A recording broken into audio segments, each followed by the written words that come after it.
नमस्कार दोस्तों। आज हम साइकेट्रिक का टॉपिक पढ़ने जा रहे हैं।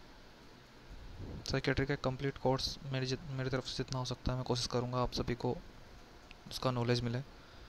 तो हम शुरू करते हैं बिना कोई देर किए साइकेट्रिक का इंट्रोडक्शन से। इसमें इंट्रोडक्शन में कोई हिस्ट्री नहीं बताने जा रहा, मैं इसका बेसिक से शुरू कर रहा हूँ और फिर हम डिजिट पोर्शन की तरफ चलेंगे और वही टॉपिक हम कवर करेंगे जिनमें से क्वेश्चंस ज़्यादा आते हैं। ठीक है, तो चलो शुरू करते हैं। साइकेट्री साइकेट्रिक क्या है? साइकेट्रिक टर्म किसने दिया? सबसे बड़ी बात है, साइकेट्रिक का टर्म दिया था जॉन रेल ने। जॉन रेल ने दिया था, तो ये ध्यान रखना आपको। और साइकेट्रिक का मतलब क्या होता है? इसका मतलब होता है ट्रीटिंग द साउल। मतलब पहले ऐसे मानते थे, इसने ये बताया कि आत्मा को सही करना साइकेट्रिक कहलाता है। तो इसमें से एक क्वेश्चन आ सकता है कि जॉन रेल ने दिया था साइकेट्रिक टर्म। ठीक है, एक मॉडर्न साइकेट्री है, उसके फादर कौन है, मतलब वो उसका जन्मदाता कौन है? वो है फिलिपी। फिलिपी था मॉडर्न साइकेट्री का जन्मदाता। Father of modern psychiatric is Philippe. Okay, so देखिए, सबसे ज़्यादा इम्पोर्टेंट चीज़ यदि हम बात करें तो साइकेट्रिक में, साइकेट्री पेशेंट का ट्रीटमेंट में क्या होता है, हमें सबसे ज़्यादा इलाज इतना इम्पोर्टेंट नहीं है, वहाँ हिस्ट्री कलेक्शन सबसे महत्वपूर्ण चीज़ है। तो पूछा जा सकता है कि साइकेट्री पेशेंट में या फिर साइकेट्रिक ब्रांच में सबसे ज़्यादा इम्पोर्टेंट चीज़ क्या है? वो है history. History collection is the most important. Then we make diagnosis and then we ask about the course of disease, then we decide prognosis and treatment plan is decided according that. Okay, investigation is not needed mostly, ज़्यादा ज़रूरत नहीं होती इसमें। पूछ ले कहीं आपसे किसी भी तरीके से तो आपको ध्यान रखना है हिस्ट्री। देखिए, हिस्ट्री में क्या देखते हैं हम? सिम्टम्स और ड्यूरेशन। ये देखते हैं कि सिम्टम कितने दिनों तक था और कौन सा सिम्टम्स आ रहा है और क्या ड्यूरेशन है, उससे ही हम डिसफंक्शन को आइडेंटिफाई कर पाते हैं। जो एबनॉर्मलिटी उसके अंदर चल रही है वो हम देखेंगे। ओके, एक आता है अलग टर्म एनहेडोनिया। एनहेडोनिया क्या होता है? एनहेडोनिया का मतलब है loss of interest in daily routine activities. जो पहले खुशी से करता था अब वो उनमें इंटरेस्ट नहीं दिखा रहा है, तो उसको हम एनहेडोनिया बोलते हैं। देखिए, ये काफ़ी इंपॉर्टेंट टर्म्स है। जो भी मैं एक एक लाइन बोल रहा हूँ यहाँ पे, हर एक लाइन से एक क्वेश्चन बन के आया हुआ है, आता रहता है, तो आपको अच्छे से ध्यान से सुनना है इसमें। एनहेडोनिया का मतलब है sadness, loss of interest in previously enjoyable activities और लाइफ। जो पहले एन्जॉय से कर रहा था अब उसमें एन्जॉय नहीं आ रहा उसको, ये है एनहेडोनिया। एक देखिए, सबसे इम्पोर्टेंट चीज़, सिजोफ्रेनिया आपने सुना होगा, तो उसका सबसे महत्वपूर्ण क्राइटेरिया क्या है? कुछ भी बोल सकता है, लेकिन हमारे को ध्यान रखना है उसमें मोस्ट कॉमनेस्ट क्राइटेरिया, इम्पोर्टेंट नहीं, कॉमनेस्ट की बात कर रहे हैं।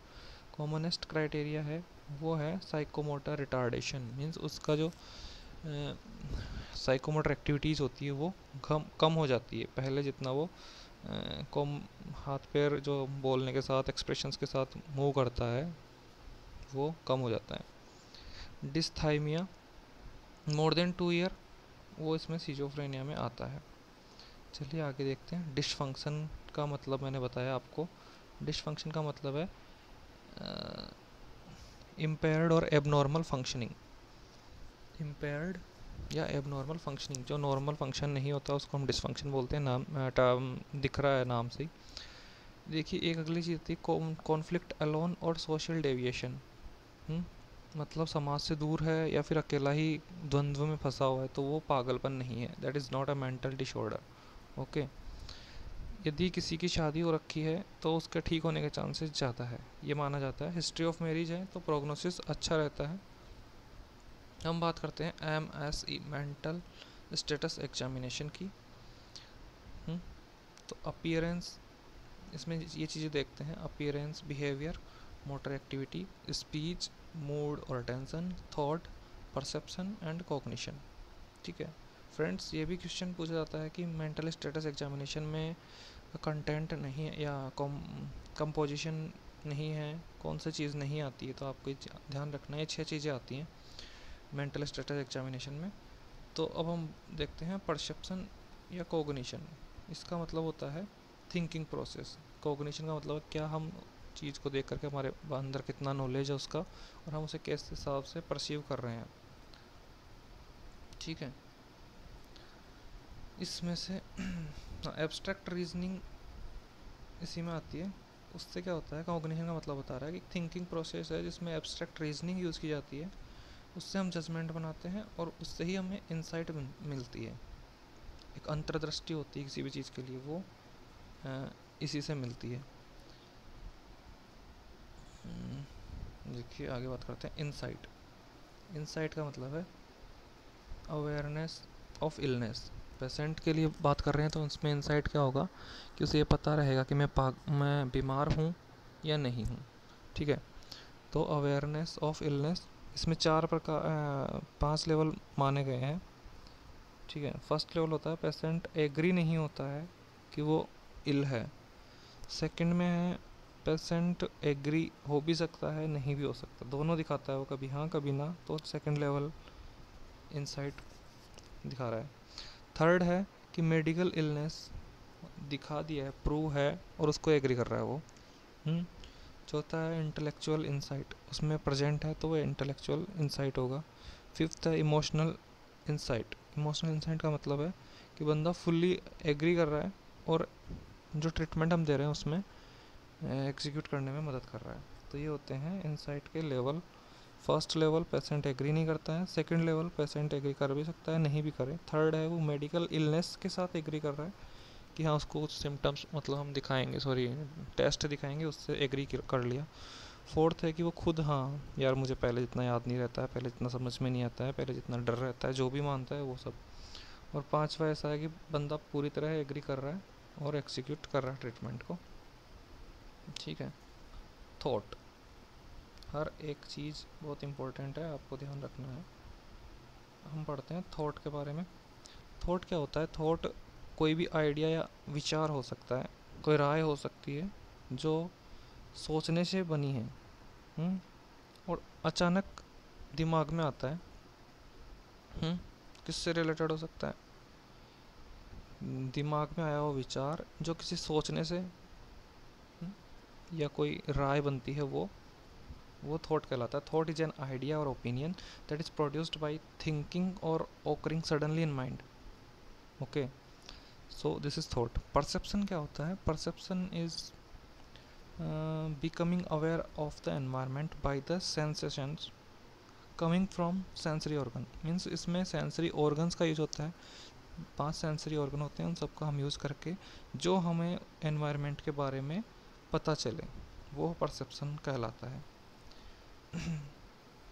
थॉट, नॉर्मल थिंकिंग, ठीक है, उसमें कर्ट स्नीडर ने बताया है कि क्या क्या होता है थॉट में। क्लैरिटी होनी चाहिए, कंसिस्टेंसी होनी चाहिए, कंटिन्यूटी होनी चाहिए और ऑर्गेनाइजेशन होनी चाहिए। मतलब क्लियर थॉट होने चाहिए, ऐसा नहीं कि उसको पता ही नहीं है क्या आ रहा है।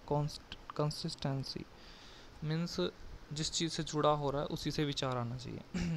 कंटिन्यूटी मीन्स विचार उस चीज़ का वो एक रेगुलरिटी में हो, ऐसा नहीं कि वो जिसको हम प्रिडिक्ट नहीं कर पाए ऐसे विचार ले आए और मतलब बीमार व्यक्ति हम देखने को मिलेगा कि मैं उड़ सकता हूँ, ये सब सोचता है। एंड ऑर्गेनाइज्ड मैनर में होना चाहिए, ऐसा नहीं कि एक बार एक चीज़ के बारे में सोचा उससे जंप करके दूसरे पे पहुँच गया। तो ऐसा ये 4 चीज़ें कर्ट स्नीडर ने बताया कि नॉर्मल थिंकिंग में होते हैं। थॉट को हम देखिए इसमें डिवाइड कर सकते हैं। पहला है फॉर्म। फॉर्म का मतलब है कि एसोसिएटेड होना चाहिए और गोल डायरेक्टेड। मतलब जैसे ए है, ये हमने दिखाया कि इस चीज़ से चालू हुआ, फिर इस अगले पे जाएगा, फिर अगले पे जाएगा। ठीक है, ये डायरेक्शन दिखा रहा है। और एसोसिएटेड मतलब इससे जुड़ा हुआ है लगातार, तो ये गोल डायरेक्टेड होना चाहिए और एसोसिएशन ज़रूरी है, उसमें जुड़ाव ज़रूरी है। कंटेंट आपको पता ही है कि दिमाग में होगा, वही जिस चीज़ के बारे में सोच रहा है वही रहना चाहिए। पोजीशन का मतलब है कि उस पर कितना फोकस कर रहा है, बार बार में वही चीज़ सोच रहा है या नहीं, उससे अपोजिट सोचे जा रहा है हर बार। एक ही चीज़ को रखता है वो भी गलत है, और नहीं रख पा रहा उसी चीज़ को तो वो भी गलत है। स्ट्रीम मतलब धारा, कैसे उसका विचार में टेम्पो, टेम्पो यानी फ्लो, बार बार में वही दिमाग में आए जा रहे हैं। कंटिन्यूटी, और कंटिन्यूटी का मतलब एक बार आए तो ठीक है, कंटिन्यूसली आए जा रहे हैं तो वो भी। तो ये सारा, ये इतनी चीज़ें हैं ना, सारी बिगड़ सकती है। हम एक एक के बारे में पढ़ेंगे आगे। ये सब डिसऑर्डर्स की तरफ ले जाएंगे बंदे को। फॉर्म, फॉर्म का मतलब है कि एसोसिएशन एंड डायरेक्शन, ये दोनों होने चाहिए। इसका मतलब क्या है कि एक लॉजिकल सीक्वेंस में होने चाहिए। फॉर्मल थॉट डिसऑर्डर, ये हमें किस में मिलता है? सिजोफ्रेनिया में देखने को मिलता है। मतलब इसमें क्या होता है, individual process are not connected by meaning. मतलब जो दिमाग में चल रहा है वो उसके विचारों के साथ, विचारों के अर्थ के साथ कनेक्ट नहीं हो रहा है। Such that overall speech output is not understandable, मतलब वो उसके दिमाग में कुछ और आ रहा है और वो हमें बता नहीं पा रहा उस चीज़ को, दूसरी चीज़ें बता रहा है, तो वो एक फॉर्म थॉट डिसऑर्डर में काउंट होता है। सिजोफ्रेनिया में सिम्टम मिलता है कि बंदे के दिमाग में अलग अलग चीज़ें आई जा रही कंटिन्यू, और वो हमें उसके बारे में क्लियरली नहीं बता पा रहा। तो that is the formal thought disorder. Okay, अब हम बात करते हैं, स्पीच भी अपने इसी में था। अगली बार वीडियो लंबा हो उससे अच्छा है कि हम यहीं छोड़ देते हैं, और अगली बार फिर से हम इस टॉपिक को पढ़ेंगे, यहाँ से कंटिन्यू रखेंगे। Okay, thank you.